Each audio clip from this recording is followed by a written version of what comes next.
Dodgers organization has told federal immigration agents, not in my backyard, denying them the use of the parking lot at Dodgers Stadium, asking them to leave the premises.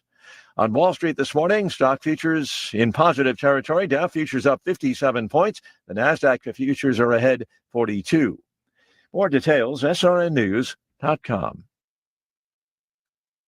Hey, it's Mike Rohn. If I have a choice, I like to do business with companies that actually stand for something. That's why I switched from Verizon to Pure Talk. No offense to Verizon, I'm sure they stand for something. I just don't know what it is. Pure Talk, on the other hand, is a veteran-owned company that supports our military in a big way, and I appreciate that. Yeah, I also appreciate unlimited talk and text and plenty of data for half the cost of the big guys, and I do like being on America's most dependable 5G network for just $20 a month, but what I really appreciate is no contract, no cancellation fees, and Pure Talk's commitment to handle all their customer service in this country. I saw it for myself. I went to Georgia, I got a tour of their headquarters, I met their CEO, and I talked to the same customer service folks that you'll talk to when you dial pound 250 and say keyword Mike Rowe. Switch today and save 50% off your first month when you dial pound 250 and say keyword Mike Rowe. Pure Talk, a wireless company that actually stands for something. Your home for Goodland High School athletics. Fort Hays Tech Northwest Tech Tiger basketball, the Denver Broncos, as well as the Morning Blitz with Ross Volkmer. You're listening to Goodland's Rocket 102.5, KKCI FM, Goodland Colby, and NWKS radio station. Convenience just got an upgrade. Farmers State Bank of Oakley is excited to announce the opening of our brand new ATM along Highway 40, right next to Sonic Drive-In. Whether you're grabbing a snack or on the go, you can quickly access your cash without the detour.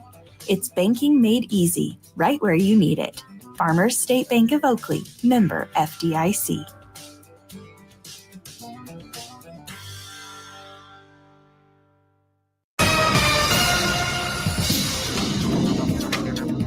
Heat advisories in place for this afternoon through tomorrow evening for counties north of I-70, with temperatures reaching 103 to 107, potentially breaking records. Gusty southwest winds at 25 to 35 miles per hour, and overnight lows will stay warm in the lower 70s. Humidity will drop into the teens, and with the winds, fire weather criteria will be met, but National Weather Service will not issue red flag warnings, with recent rains have kept fields green, reducing the risk for explosive growth. However, burning's not recommended. Also, isolated storms are possible to pop up in a few counties sitting along a dry line during late afternoon and evening hours both days. So stay cool, stay hydrated, and limit your outdoor activity the mornings and evenings. Sunday will still be hot and windy with highs in the upper 90s and low 100s. Cool front will drop south out of Nebraska, bringing evening and overnight storms back into the forecast. This is meteorologist Chris Romick in the NWKS Radio Weather Center. Summer deals are heating up at Hurl Chevrolet GMC in Goodland. Right now, get up to $7,000 off a brand new 25 GMC Sierra 1500 Pro, or choose 0% APR for 36 months plus no payments for 90 days on select 25 Sierra 1500s. Need more muscle? Drive off in a 25 Sierra 3500 with 3.9% APR for 48 months, or grab $2,750 select market purchase allowance. GMC Professional Grade. These offers won't last. Swing by Hurl Chevrolet GMC in Goodland today, online at hurlchev.com.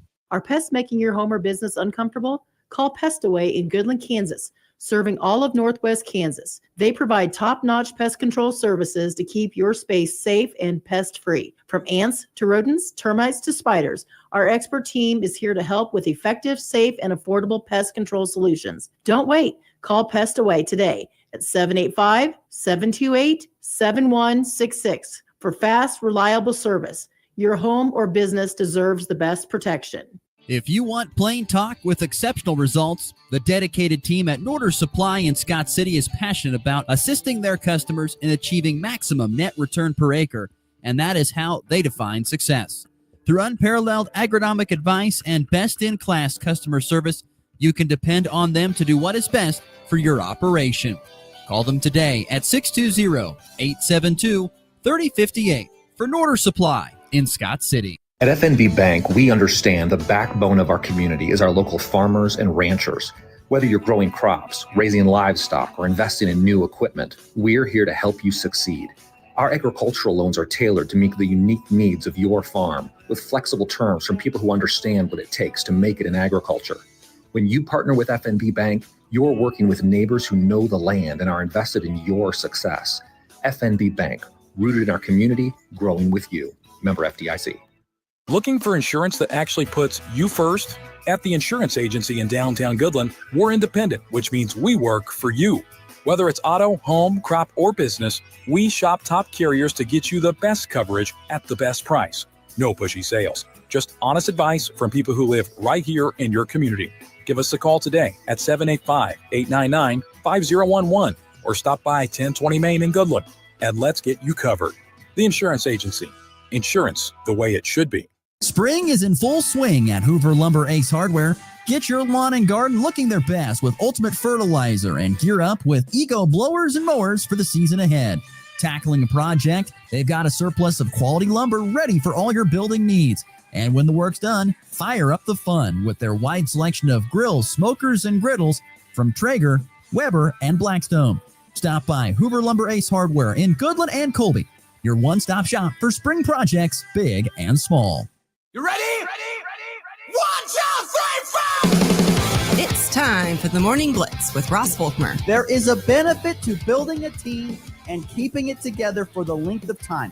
But that does not happen anymore because of the portal and NIL and money. The High Plains only local sports talk show. That broadcast school has really paid off. Broadcasting live on Rocket 102.5 and streaming on YouTube, Facebook, and X. Who's got it better than that? Nobody! Covering it all from the preps. Lego Thorson in the corner for 3. Good!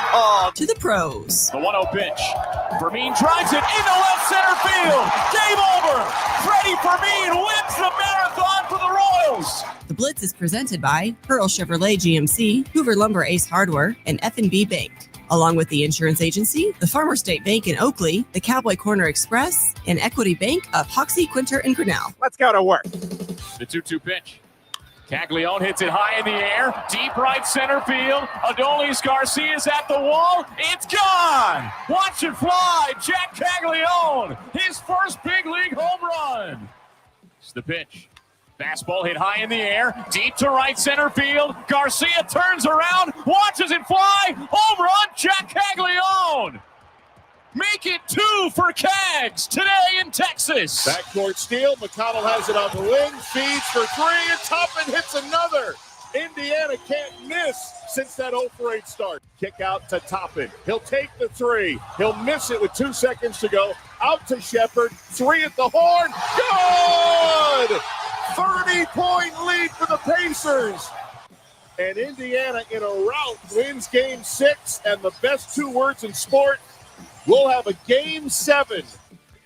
That's right, game 7 coming up Sunday on the NBA Finals as the Pacers get the win over the Thunder 108-91 last night. It was, besides baseball was over, at least locally for the Royals and the Rockies. It was over early in the day, and so if you wanted sports last night, you pretty much had to tune in to watch Pacers and OKC, or unless you follow another baseball team that played later on in the evening. But it was mostly an NBA night in the world of sports, and the Pacers win game 6, tie that series up at 3 games apiece, and we'll head back to Oklahoma City on Sunday for a decisive game number 7. Good Friday morning, everybody. Glad that you are with us here on the Morning Blitz, no matter if you're listening, of course, on Goodland's Rocket 102.5 or tuning in through social media. Hello there on the Hurl Chevrolet GMC video stream. Appreciate you doing so here on what's going to be a toasty June the 20th. Right now, already a warm 76 and breezy, on our way to a high of 103 today. So it's going to be hot. It's going to be dry. It's that perfect, wheat drying weather, if you want to call it that. Plenty heat, plenty of wind. Tomorrow, a lot of the same, 102 and windy. And Sunday, a little bit of a cool down, just to 98, though. 3, today begins the stretch. Well, yesterday to an extent, too, with temperatures in the mid-90s. But we're in day 2 of 4 consecutive days of temperatures in the really, really warm stuff. And also, once again, windy as well. So, once again, it is a heat advisory, I believe, through Saturday night. So please, folks, be safe out there. Drink plenty of fluids. Keep your pets and animals safe as well with plenty of water and shade, as it is going to get very hot, particularly today and tomorrow with temperatures in the triple digits. All right, so today's program, I'm excited for our guest. Always love having the big-time voices on the program. We got, if God had a team and he wanted a play-by-play voice to cover it, he would probably choose the voice of the Colorado Buffaloes. Mark Johnson's going to join us in segment 2. We're going to talk to him about lots of different topics surrounding Colorado athletics. So look forward to that conversation with Mark coming up here in about 20 minutes or so. We will get to some Chiefs news from Andy Reid regarding a couple of key pieces, one would think, for the 2026 football season for the Chiefs. We'll get to all that coming up in segment number 3. But, I want to get to a couple of topics right off the bat, and let's do a little bit of fun with some 3 up, 3 down to kick off this show here on this Friday. 3 questions. Let me ask you something. 3 answers. Answer the question. It's 3 up, 3 down on the Morning Blitz. So starting with question number 1, the NBA Finals, going to a Game 7, and who do you got? Well, first and foremost, looking back at last night's game, I mean, I don't know this. I'm on this trip. I'm on this train that I believe that, if you're playing in these series and you have the lead and you're on the road, I just believe that. So in the case of Oklahoma City last night, I just have this faith and belief that you're going to go out there, you're going to give it a go for a while, and you're just going to see how the chips fall. And if things are kind of going your way, meaning you're getting the right stops, your shots are falling, you're feeling good, you're gonna push to try and win it in 6. If that doesn't happen, then you're just kind of like, I'm kind of happy with where we're at, where we've got a series lead. Their backs are against the wall in the case of the Pacers.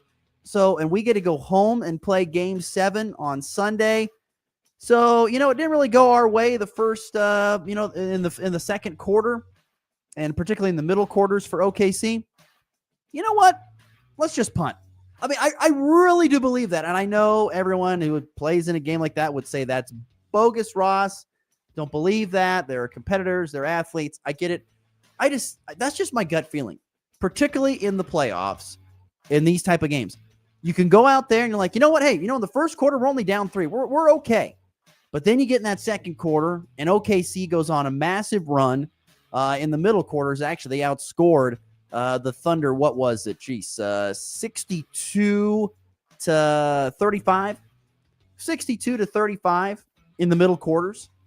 And at that point in time, you're just like, you know what? And they did. I mean, OKC sat the starters the fourth quarter and didn't play, even though they outscored Indianapolis, 31 to 18. But they sat the starters, rested people, and they're like, we're going to punt. We're going to punt and move on to the next day, or to Sunday in this case. So, credit to Tyrese Halliburton. He was plus 25 in the plus minus. He only had 14 points, but 5 assists, playing pretty much on one good leg. Great performances from Obi Toppin, who splashed in 4 of 7 threes for 20 points. Pascal Siakam, a double-double of 16 points and 13 boards. They got great production up and down the lineup. Did the Pacers. 21 points from Shai Gilgeous-Alexander was the game high, but only shot, both teams only shot around 41%, but 15 made threes from the Pacers compared to just 8 for Oklahoma City, in my opinion, was a big reason why the Pacers get the win and force a Game 7. Who do I? So the question was, once again on 3 up, 3 down. Question number 1 was, who you have in game number 7. Like, I've got to go with Oklahoma City. The Pacers had to use a bunch of energy, even though the game wasn't extremely close throughout. They had to use quite a bit of energy to go out there and to stay alive in this game. And once again, if you're Oklahoma City, you've taken it to the Pacers, particularly when you are at home. And so you got to feel pretty good about OKC getting it done in Game 7. That's how I feel. But, man, you got to give a ton of credit as well to the Pacers. I mean, this is what they've done this year with this lineup. And once again, I'm not trying to knock the Pacers and saying that they're a bad team, but, I mean, we've seen some just great performances from Pascal Siakam and Aaron Nesmith and Obi Toppin. You go up and down this lineup. There's been lots of guys, and, of course, Halliburton, who's been just special at times, non-existent in others, unfortunately. But it's just, to me, for them to force a Game 7, the Pacers over Oklahoma City, I think is just really, really been impressive for them. I just don't know. I just don't think they're going to have enough in the tank in order to win this series. That's just my opinion. I just don't think they are. Now, what I am fascinated to see on Sunday, Tyrese Halliburton gets, 2 days off to get rested, recovered, do some therapy and stuff, some PT on that calf. How good can he be? And can it be close enough in the end for him to get a chance to once again show his clutch ability? I would love to. There's no bigger clutch moment than having it, maybe down 1 or 2 late in the game, having to drive to the basket and finish through contact before the buzzer, or knocking in a 3. We've seen it all throughout this postseason. It would be amazing to see it happen in Game 7 when it matters the most. Game 7, NBA Finals, last shot, Tyrese Halliburton. Can he do it again? That would be amazing. I would love to see that. And hopefully we do. I hope it's close, but I don't know. I just feel like Oklahoma City is going to be rested, recharged, re-energized, and they're just going to open up a can of you-know-what, I feel like, in Game 7. It'll kind of be a blowout is kind of my thought. But, boy, how cool would it be if we could get the Pacers to be right there, and Halliburton with a chance to show once again that he might be the most clutch player in basketball since, I don't know, Jordan or Steph Curry. I mean, not that Steph is that old or been gone. He's not even gone. But in my opinion, he's the most clutch player in the NBA, and I would love to see him try and do it here on Sunday in the NBA Finals. But I'm going to take Oklahoma City. I think OKC gets it done. Home court advantage has been a huge thing, and I think it's going to play a huge factor again for the Pacers. Okay, moving on here on 3 Up, 3 Down. Question number 2. So yesterday, Royals get a 4-1 victory over the Rangers. Jack Caglione hits his first 2 homers in yesterday's win. This is a side note. This is not the question, but the side note. Caglione 2 for 4, 2 runs scored, 2 homers, 2 RBIs, 2 solo shots. The first home run that Jack Caglione hit, if you haven't seen it, it's ridiculous. It was a pitch that got away from the Texas pitcher, and he absolutely laid into it. This thing was, I wrote it. I had it written down in my notes here. I got to pull this up. I don't know why I didn't do this. I should have. Bad radio. Sorry, people. Bad radio. His first career home run came on a pitch that was 4.22 feet above the ground. That is the highest pitch a player has hit, his first career home run since StatCast, which is 10 years old. But 4.22 feet off. I mean, this thing was up. If you look at the video, it was at his chin when he was swinging. He's 6'5". He's a tall human being. For that pitch to be up at your chin and to be able to get around on that ball and get the bat up high enough to hit that thing out, that shows you unbelievable ability with the bat and strength. I mean, that's the power that, as they said on the broadcast multiple times, that's the power they've been looking for Jack Caglione. Look, he's going to hit a lot of home runs. He's a big man with unbelievable hand-eye coordination and great power and strength in a big frame that knows how to make it all work at the right time everything up, and just absolutely hit it. So I'm not surprised that he had a 2 home run game in his first time getting home runs. But that was an absolute impressive shot. That first one with that ball being almost up near his eyes to get that thing out of there, that was impressive. But anyway, that's not really the question here on 3 Up, 3 Down. But I had to throw that point out, talking about Jack Caglione, his first 2 homers. But it made me think, who has been the most impressive Royal to this point in time in the season? And I'm going to go a little bit off script here a little bit, I guess. Yes, you could go with, to an extent, Michael, or of course you could obviously go with Bobby Witt Jr., although who's having a bit of a down year. You could go with Michael Garcia, who I think has, had some ups and downs throughout the season. You could go with Chris Bubich, who's been amazing at this point in time. You could go with other starting pitchers as well. There's tons of options you could go with the Royals. But there's one guy, to me, that stands out above the rest, and that is the closer, Carlos Estevez. I believe he has been the most impressive pitcher for the Royals this year. He's 2-2, ERA of 1.93. He's pitched in 32 games. He has 21 saves in 32 2/3 innings. He's got 28 strikeouts. He's got a walk, hits, innings pitched, a whip, as it's known, 1.10. All those numbers are better than his typical career. He is just, here's the thing, folks. If you're the Royals, you know each and every game when you step out on the diamond, and as a fan or whether it's a player, as it's been shown, you're probably not going to get a ton of run support. Just look at yesterday. You were up 4-1. But go down the list. You win 4-1 in game 3 against the Rangers. You won 6-3 and 6-1. That was probably the most run support you got. You in that losing skid to the Yankees and Athletics. Here are the run totals: 2-0, 4-0, 3-2. You're not getting, as we've talked many times in the show, you're not getting a whole lot of run support if you're a Royals fan, particularly of offense. Your pitching has been good enough to win almost every single game this year, but the offense has not been there, and you need more offensive production. Still, though, you are one game below 500 because when you have gotten just unbelievable pitching and just enough offense, you've been able to slam the door in the back end. There are plenty of teams out there, including my beloved Diamondbacks, that would love to have someone that comes in the ninth, and it's, you know what? You feel pretty good about getting a win because they're going to shut it down. I know there's been some times he's walked the tightrope. Everybody does.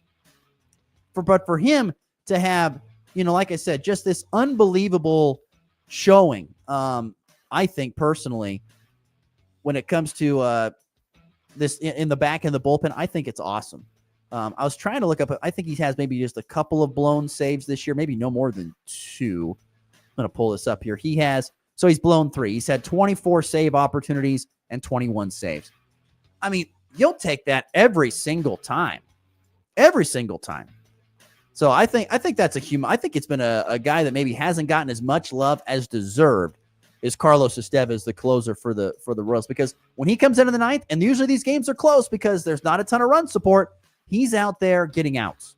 And that's a hard thing to do. There's a lot of teams in baseball that are good baseball teams that would love to have someone that is that reliable in the back end of the bullpen. And the Royals have one in Carlos Estevez. I think he's been one of the most important pieces to the Royals so far this season. I know, a little bit outside the box, but I don't know. I really, really like that.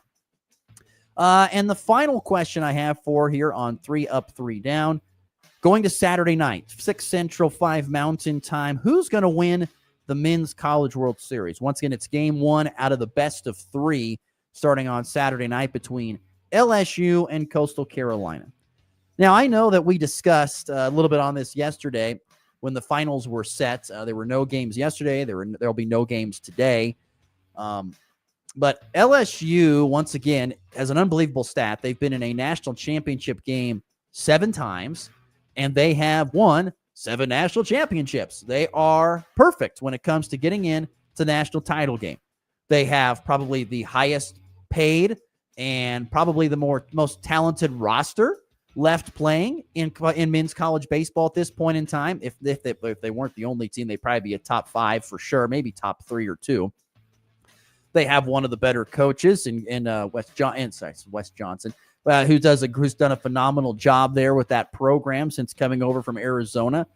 They've got Jared Bear Jones, is just an absolute human of a man that can swing a bat and hit a ball anywhere and is a clutch time hitter, including having an impressive game-tying home run in the 8th, and then, of course, the winning RBI hit in the 9th for LSU 2 nights ago in their win over Arkansas. And they've got a bevy of great pitchers that throw upper 90s, even to the triple digits. I mean, they got extreme gas.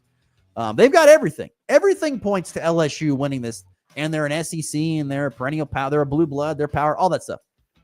And then you have Coastal from the Sun Belt, who once again, probably doesn't have a humongous budget. I think a decent baseball budget, but not a humongous budget. Because once again, they're in the Sun Belt. They have a first-year head coach who, has learned for a long time under the great Gary Gilmore, but, is still kind of finding his own way. And Coach Brown, I think it's Kevin Brown is how you say it, is his name. But something about, and then Coastal, of course, is playing in just their 2nd College World Series ever. And the last time they were in the College World Series, they did win it all. They do have a national championship trophy that they captured back in, golly, what was that? That would have been 2006. 16, 17, I think. Nonetheless, Coastal and LSU for the men's College World Series. I think, here's the thing. Coastal and LSU match up pretty evenly on the bump. They both have really good starters. LSU might have a little bit more depth in the bullpen. To me, it will come down to, once again, a big stat that I have fallen in love with over the last few years, and that is RISP. How do you hit with runners in scoring position? Coastal has been very good at it the last few weeks. Heck, they've won 26 straight games. They haven't lost since April. Folks, that was my birthday. I don't think they've lost since before my birthday. Since April, they have not lost. Almost 2 months, they have gone without a single loss as Coastal. And there is something about when you have won that many games in a row and you are in that kind of groove, whether it's pitching, offense, and it showed in that win against Louisville. I mean, they came out and were hitting the ball all over the place. And that was one thing kind of coming into the College World Series. Could they get the timely hits? And they have. I don't know. There's just something about this Coastal team that to me just feels like they could be doing something special, and that means possibly winning a national title. And if you've listened to the comments of their coach, Coach Brown, during this World Series, he is such a mellow guy and he always looks mad. I would hate to be a reporter, but they were asking me, have you been satisfied with your guys' play and making it to the car? How satisfied are you making it into the championship series of the College World Series? And he goes, am I satisfied or am I happy?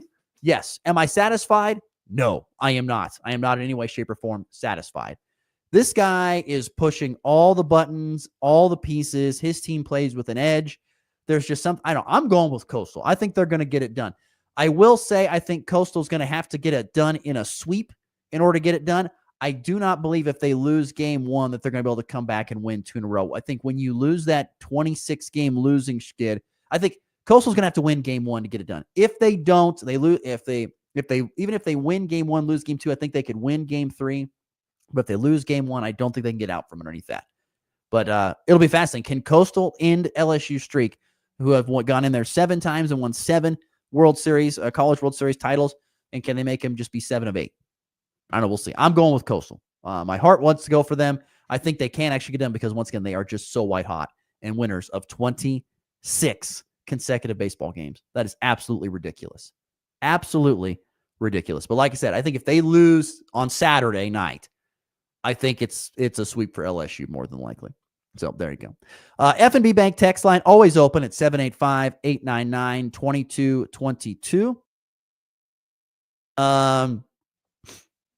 Larry, our good friend Larry, talking about the NBA Finals Game 7. We were talking about, he goes, I would love that Pacers scenario where the game is it's late in the game, the Pacers have it, maybe down 1 or 2, and we'll see if Halliburton can make a clutch shot. He goes, but I think he says he's going to take OKC as a winner. Thank you, Larry. I appreciate that. Yeah, like I said, that's how I see it. I would love to see it be close at the end, but we'll see where it all ends up.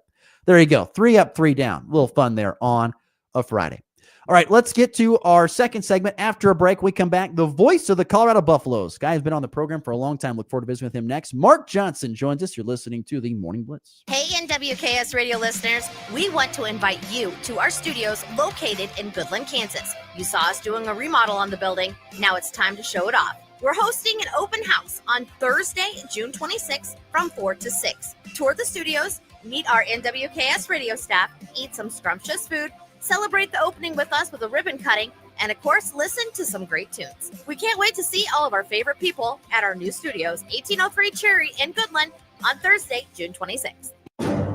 It's time for a check of the markets with the Anderson Trade Group on the Kansas Farm and Ranch Radio Network.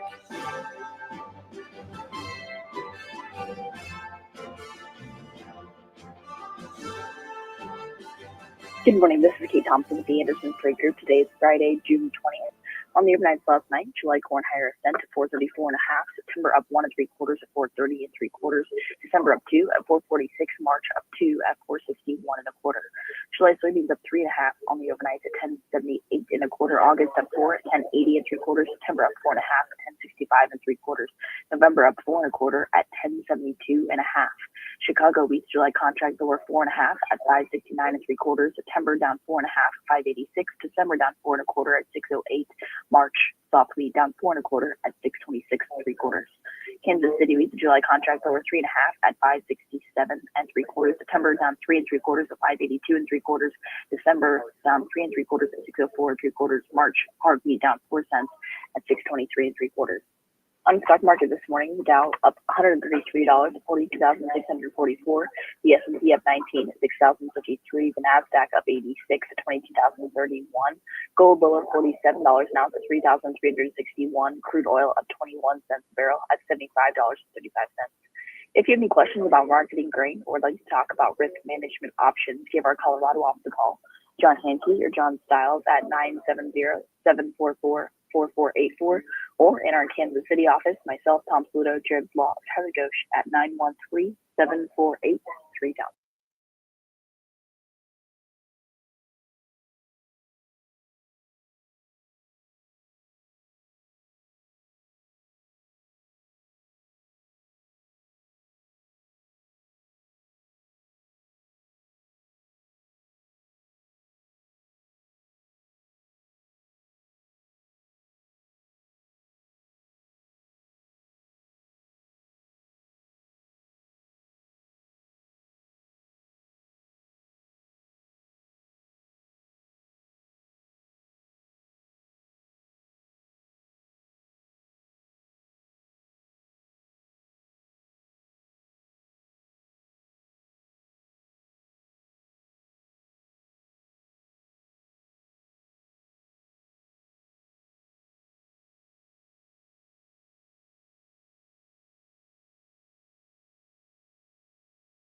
When you share your experience with us, you'll get a chance to win a 2-year lease on a new truck.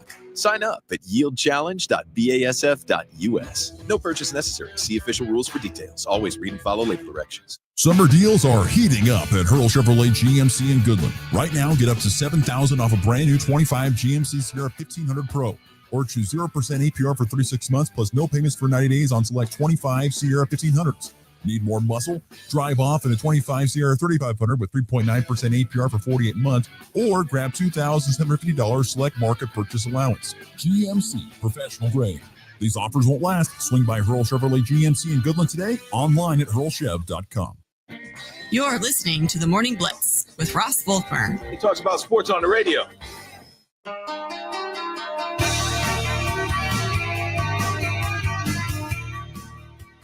A timely song right there. It is a Friday, June the 20th. Once again, going to be a really hot one here on the high plains, hot and windy. Temperature is going to be at 103. Right now, currently 76.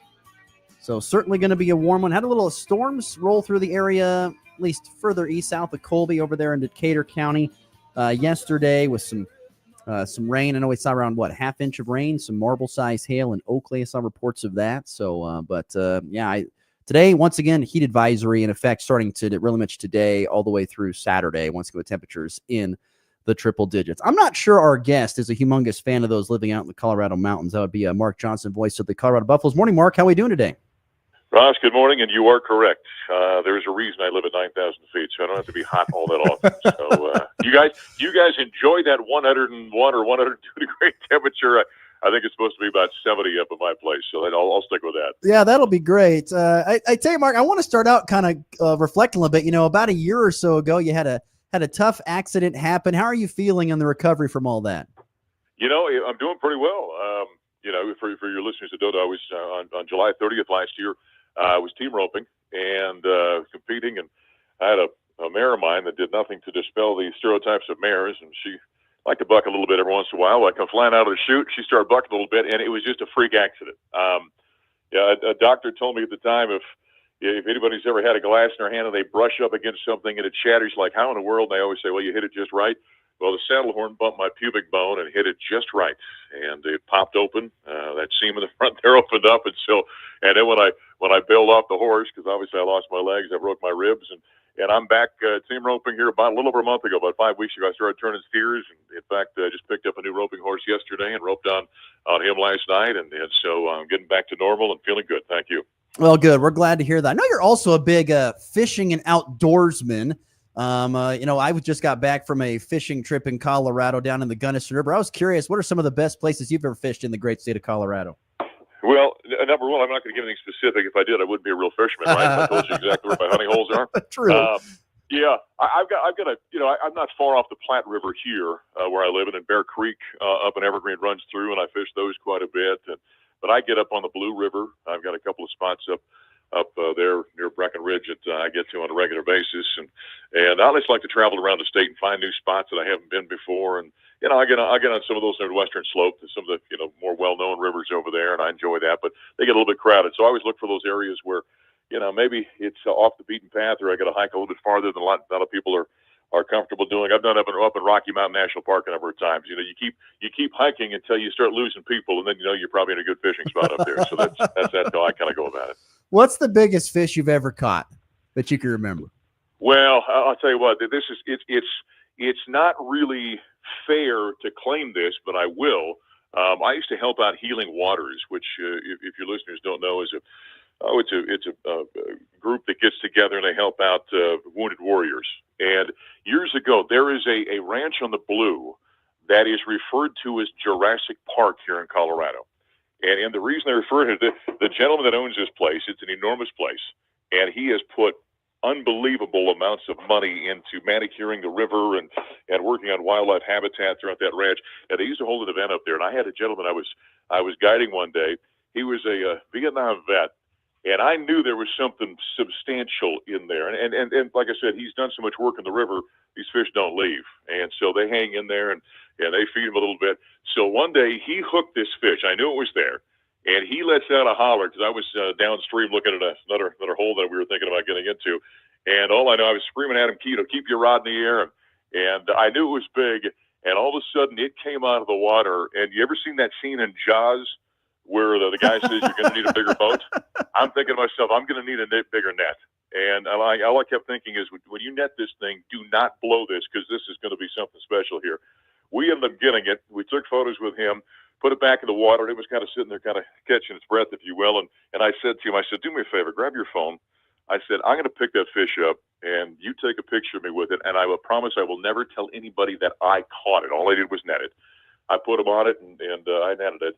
It was a 34-inch brown trout. Wow. And it was a monster. And so that's always one of my favorite things. And I didn't even hook that fish. I'm just the one that netted that thing. So that's always the one I kind of brag about, even though I didn't catch it. That's all right. That's pretty cool. Mark Johnson is our guest here on the Hoover Lumber Ace Hardware Hotline. He's the voice of the Colorado Buffaloes.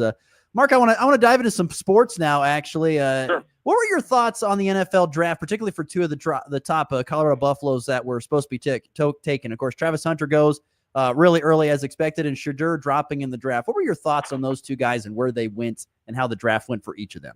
Well, Travis went where Travis was going to. I mean, he was such a freak, and you win the Heisman Trophy, and he's got such a unique talent. He went exactly where we figured he would, in the top 2 or 3, and he went number 2. As for Shadur, that was the story of the weekend, obviously. And it was kind of interesting, Ross, as we got closer to the draft, some buddies of mine in the NFL, I always check with guys, okay, what do the evaluations look like? And despite the fact that he was so phenomenal for the Buffaloes, they kept telling me we got a second-round grade on him. And I'll tell you what, I did a speaking event with Joe Theismann after the draft, and Joe and I got talking about that. Joe, being an old quarterback, likes to rate quarterbacks. He said, Mark, I had a second-round grade on him. He said he's got some real potential, but there are a couple of issues he's got to take care of. And so that was not surprised that maybe he fell out of the first round. But when he began the drop, he thought, okay, something's going on here. And I know there's a lot of conspiracy theories out there, and everyone's talking collusion and this and that. The guys I talked to in the NFL said that Shadur didn't have the best interviews. And there were things about his presentation, if you will, during those that they were questioning. And so some of the stories that got out there, people heard. So whatever happened, He's a very smart kid. I enjoyed dealing with him for the 2 years that he was at CU playing for his dad. I always tell people, that I've said on numerous shows, I'm not betting against that kid because I do think he's got a chance to be a longtime starter in the NFL. So whatever went down, whatever transpired, I never got any specifics. And obviously the NFL felt he didn't handle himself properly. And when you're being considered for that job, you've got one of 32 jobs in America, in the world actually, right, being a starting quarterback in the NFL. And they're very careful, or at least they try to be, about looking for the signs about, is this guy going to work or not? And it's more so than just on the field. I mean, when you're in that position, you're the face of a multi-billion-dollar organization. And they want to make sure that they've got, think of the, Patrick Mahomes or Tom Brady's or Peyton Manning's, the way they represent themselves, the way they handle themselves. They always talk about, are they great decision makers? And that doesn't mean just on the field. That means off the field as well. Now, I think Shedeur is, so he might have made some youthful mistakes. And he ended up paying for that, obviously dropping the way he did. But he's performing well in camp. And like I said earlier, I'm not going to bet against him. Once again, Mark Johnson joining us, voice of the Colorado Buffaloes here on this Friday morning. What's the recent news that you've heard on Coach Prime's health? He really hasn't been around to see you here the last couple of weeks or months. Is he feeling better? Going to be ready to go for the season, I would assume, in camp? Well, they've kept that awful tight lip. This time of year, I'm not on campus all that often, and Tad Boyle and I will text each other, or Prime and I will text each other about something every once in a while, and it's otherwise it's relatively quiet. I mean, it's off season. Everyone's hitting vacation season here in June and July, and so I'm not around there a whole lot. So it's not a time of year I would have communicated much with him. So I haven't heard anything specific. When I did inquire, all I was told is, it's a health related issue, so I'm not going to dig on that. But he's going to be okay ultimately. So I don't know specifically what it is. We well know, and it's been well documented, what he's dealt with from a circulation standpoint and the toes and all the different things that we know about, that he's talked openly about over the years. And so there's been some things there. He Russ and I are exactly the same age. We're like 6 days apart. And I joke with him all the time. I said, Prime, you know what I told my daughter when I turned 50? He said, what's that? And I said, I told her, sweetheart, the warranty's worn off. From here on out, don't be surprised by anything that happens. So we all understand as we get a little bit older that things happen and we've got to deal with different issues. But he keeps himself in such great shape. I don't doubt that as we get a little bit closer to camp here in the month of July, that he'll be back and going 100% like he always is. You bring up camp, and I'm fascinated. How fascinated are you personally to see this camp after what you kind of saw in spring ball? Because this is kind of a new era to an extent for CU football, without, of course, Shedeur and Travis and stuff, and that initial class that and the stars that Coach Prime brought in. Well, how excited are you and thoughts on the team heading into camp in a month or so? Well, yeah, I'm fascinated by it because I don't know what to expect, and that's where we're at in college athletics right now, right? Because the roster just turns over every year, and then you extract the 2 stars you're talking about, and so who is going to be the quarterback? I mean, there's 2 pretty good ones there. One of them's exceptionally young, but boy, when I talked to Pat Shurmur, the offensive coordinator, he raves about Juju Lewis, who was the number 2 high school quarterback in America, and so they bring him in. Loves him, but he's got things that you're going to have to learn, right? I mean, he doesn't know what he doesn't know playing at this level. And so I think it's going to be interesting to see what happens there. It's going to be interesting to see what the style of football looks like. Pat tells me that he said, Mark, we are going to run the football. Number one, because we don't have that heroic son of a gun, as he always referred to Shedeur as. He said out there to bail us out and Travis to bail us out. We have to rely on the run game. And so I think there'd be a more potent running team. I think defensively, with what Robert Livingston has done, I think they could be a very good to elite defensive team on that side of the ball, even losing, the best corner in America in Travis Hunter. And so there's just so much we don't know. I was on a show on ESPN the other day, and they said, the over-under out of Vegas is 6.5. What's your prediction? I said, I don't know how they set the over-under. Everything's so brand new, and there's so many guys who are in prominent roles with this team that we've never seen play for the Buffaloes, and so I don't know how you predict that kind of thing. I'll bet the over 6.5, but specifics on it, I'm hard pressed to say because I just don't know what this team's going to look like. It'll take me about 2 to 3 weeks to get there in camp and really start evaluating guys. When camp gets underway, to really get a sense of, okay, now I think I see what this team could potentially be. You kind of touched on it there, Mark Johnson, our guest here on the Morning Blitz, voice of the Colorado Buffaloes. But the quarterback battle, I think, is going to be very intriguing because, like you said, you've got two guys that are pretty darn talented. The transfer, of course, from Liberty, and then, of course, the young man there coming in from California. How do you think that quarterback battle, because, you don't usually see that a lot in today's college football because, quarterbacks particularly just want to kind of go somewhere where they're going to have a job. Yeah, my guess is, and Pat kind of alluded to this when he and I were talking, that we'll see both of them. You're going to see the transfer from Liberty. And by the way, he's more of a running quarterback than he would be a passing quarterback. Shedeur was a passer who could run, like Patrick Mahomes is a passer who can run. There are guys who are more apt to be, I think, labeled as running quarterbacks. I think the Liberty transfer would fall in that category. Not that he can't throw. That's just not his primary weapon, if you will. The Juju, the young kid, is really got a pretty ball when he throws it. When I was watching him in spring ball, he really has a tight spiral, and it comes out very quickly.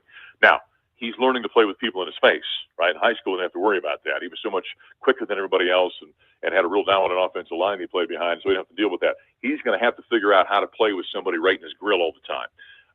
And so there'll be a transition there that he's got to go through a learning curve, but I think they'll use both and have a package for both guys out there and then kind of see how that works. I know there's been that tendency over the years, people say if you play two quarterbacks, you don't have one.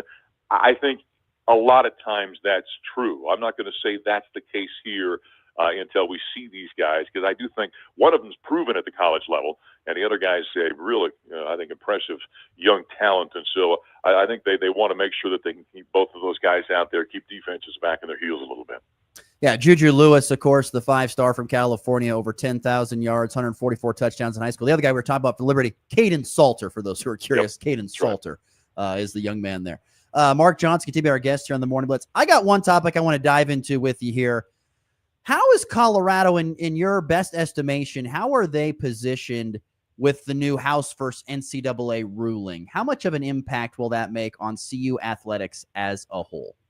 Well, I think they are situated about like what maybe 80% of the major college athletic programs are in college athletics, and it's going to hurt. This whole thing, I think I've been saying I'm probably being generous in saying 25 programs that can absorb that kind of financial hit and do so without a great deal of discomfort. Colorado is not one of those programs, speaking of, financially, in terms of, have just money pouring out of all areas in this program. That's not the case for Colorado. A lot of people think there's enormous money in athletics, which there is. There's also enormous expenditures in college athletics. And so it's not like a lot of these programs are running heavily in the black. Most are walking a very fine line, financially speaking.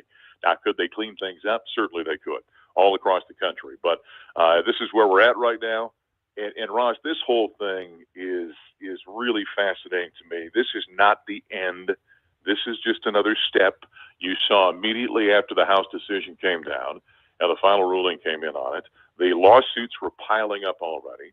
I've been saying all along, maybe I've said this on your show before, I don't know, this is going to ultimately really destroy non-revenue in women's athletics. It really is. And that's where this is always going to go, because if you've noticed, Florida State already incorporated their athletic department. Kentucky just did it. Others are following suit. There's private equity that's coming into college athletics. Where this ultimately goes is it is going to be a breakup of the NCAA. There's going to be a group of big programs, 65, 70, that go and do their own thing.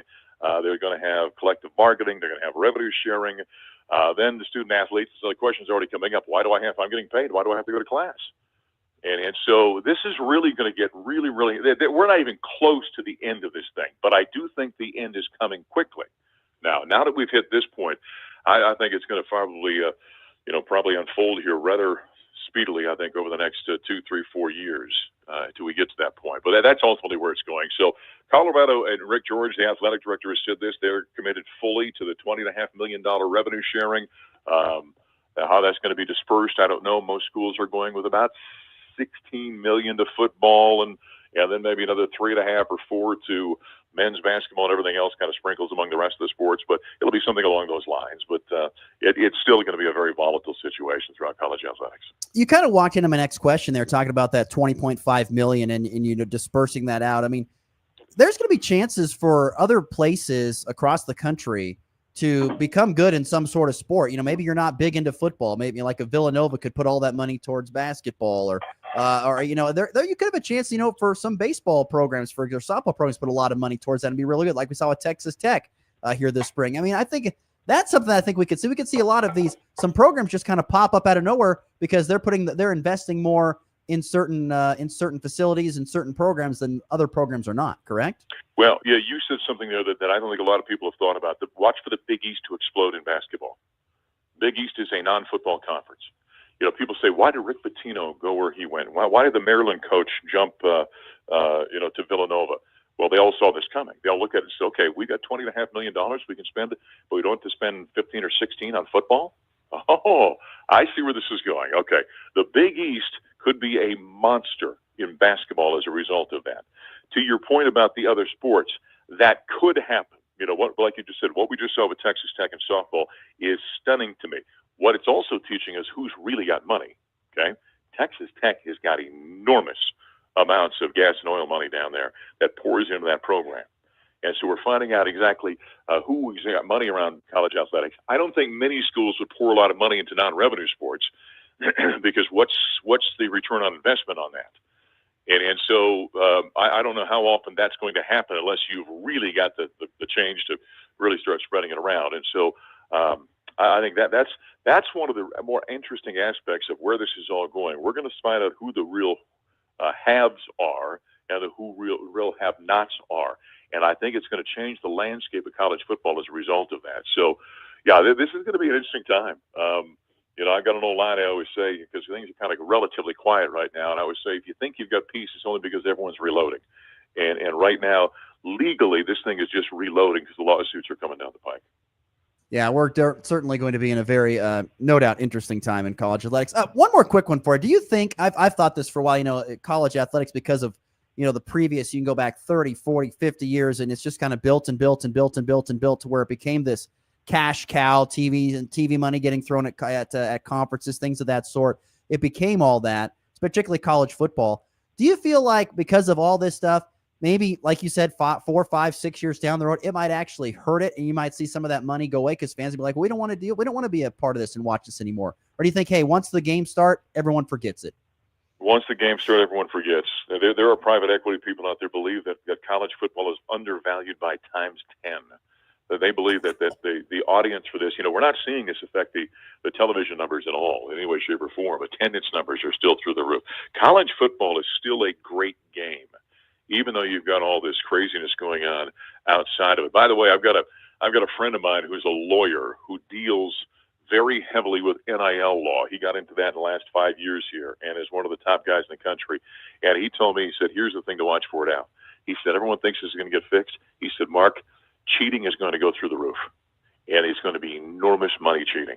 Not like you used to see where, guys were in the locker room, go hand a kid $500 after a game, or, the kid's got a card to go, put gas in his car and all these kind of things that they used to see. He said, this thing is going to explode. And then, Ross, keep an eye on IRS issues. Keep an eye on gambling. Young men have got money now. And last year you saw the FBI was nosing around a number of games last year. That wasn't a really heavily reported story, but it was. And so keep an eye on that. And the other thing to keep an eye on in this whole thing is student athletes not getting their degrees. Because what's happening, they're jumping from one school to another. No one's working towards the degree. I come to your school and you just get me eligible to play at your school. And then the next year I go and I leave and I'm still not working towards the degree. They just get me eligible at that school. And so these are storylines that I think are going to be monster stories coming up in this whole thing here in the next 2 or 3 years as it unfolds, as it becomes independent. The reason that schools are, if I didn't explain that properly, the reason schools are looking at becoming LLCs is because if they become an LLC, that means they're a separate entity from the institution. So they're not getting any public monies that way, which means Title IX means nothing to them. right? As long as they're getting public money, they have to abide by Title IX rules. If you become an LLC, you're a totally separate entity. You get no money from the federal government, no public monies. You don't have to abide by Title IX. That's why, whatever company, Coke, Pepsi, whatever it is, doesn't have to abide by Title IX. And so that's why they're doing this.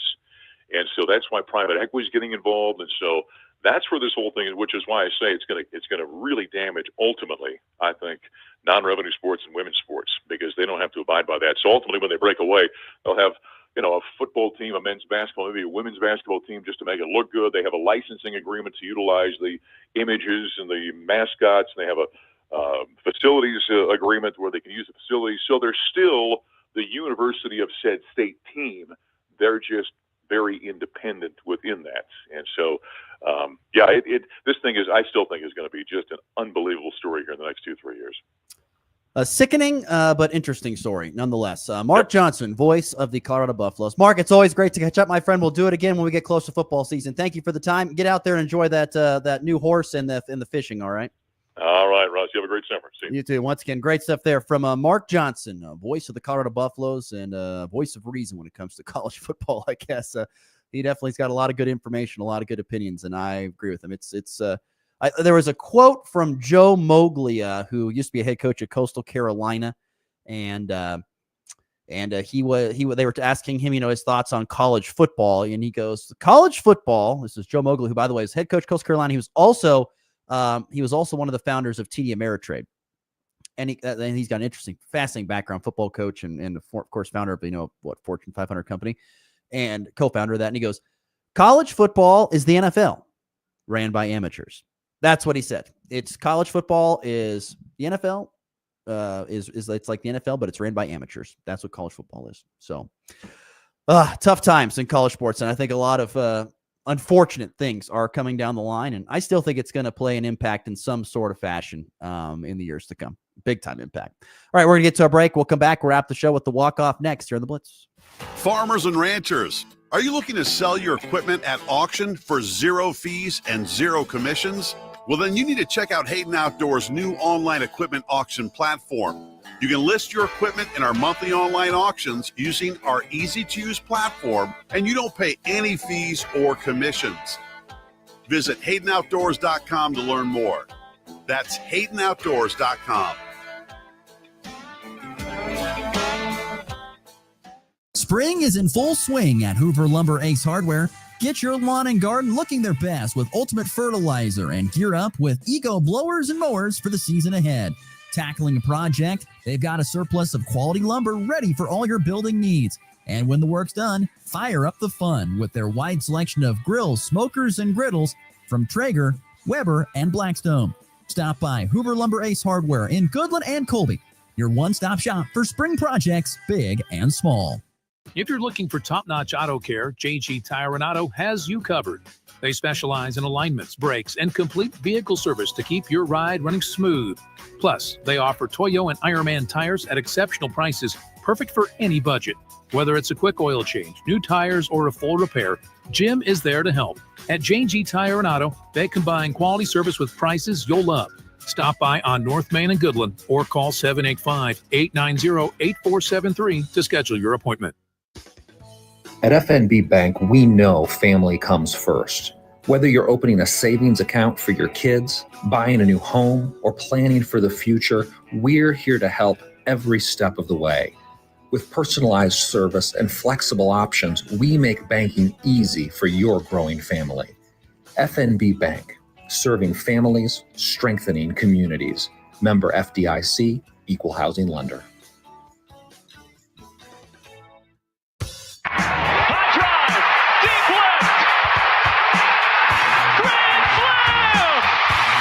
And back lifts his ball deep to right. How about a walk-off Brady? Thomas to the 10. Denver's going on to New England. They win it on the first play of overtime. Mahomes swings it. It's there. Hardman. Jackpot. Kansas City. All right, wrapping things up here on the walk-off. News surrounding the Kansas City Chiefs. Andy Reid spoke to the media saying that rookie tackle, first-round pick Josh Simmons, and wide receiver Rashee Rice are going to be full participants when training camp opens in July. Of course, Simmons, the first-round pick, recovering from a knee injury, but was very impressive during off-season workouts. Hollywood Brown says he's going to be back and ready to go and better than ever. Reed also confirmed that he plans that he's not going to limit Travis Kelce's snaps. Said the veteran is in phenomenal shape going into this upcoming season. This weekend in sports, you've got the Royals opening up a series in San Diego tonight. First pitch at 8:40 Central Time. It's a late one. You can listen on AM 790 KHLX or watch it on Apple TV if you want to watch the Royals tonight. You can do it that way. Rockies take on my beloved Diamondbacks tonight, 6:40 Mountain Time. First pitch, game one of a 4-game set. Can the Rockies keep it going? They're kind of hot right now. 6:40 Mountain Time. First pitch on KLOE. And, of course, don't forget Sunday, you've got Game 7 of the NBA Finals. And Saturday night, we talked about it yesterday with our good friend Bryce Kessler. The Kansas Shrine Bowl taking place in Dodge City. A good mix of some area athletes competing there. Goodland's Red Eyrig, Norton's Eli Jones, Scott City's Jackson Rumford. 3 of my favorite athletes of this previous year, all competing for the West Squad. Kickoff is set for 7 o'clock Central Time. If you can't make it down to Dodge City to watch, you can view the game on Smoky Hills Public Television. I did see that. So, all right, there you go. We're out of here. Thanks again to all the listeners and all the viewers. Today we are setting records on the Hurl Chevrolet GMC video stream. Over 70 viewers here this morning, which is a record high as far as I can remember. So thanks to all those that tuned in today and caught up. We'll see you back here on Monday on the Blitz. Classic rock plays here. This is Rocket 102.5. KKCI Goodland.